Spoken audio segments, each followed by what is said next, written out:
Kepolisian daerah Aceh melalui Ditres Narkoba berhasil mengungkap kasus narkotika jenis sabu seberat 100 kg jaringan internasional Indonesia-Malaysia dalam bulan November 2021.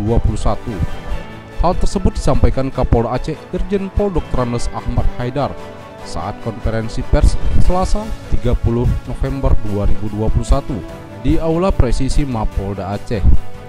Dalam kesempatan itu, Ahmad Haidar menyebutkan para pelaku dengan inisial MB, DI, dan H yang merupakan jaringan internasional Indonesia-Malaysia dan akan mendistribusikan narkoba ke Provinsi Aceh, Medan, dan beberapa wilayah lainnya.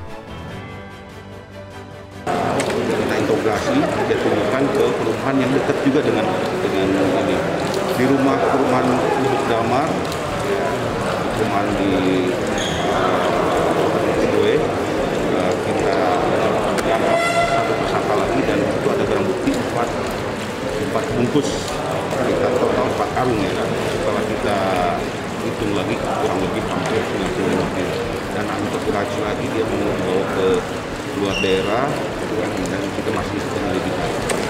Terus pasal yang dikenakan pada mereka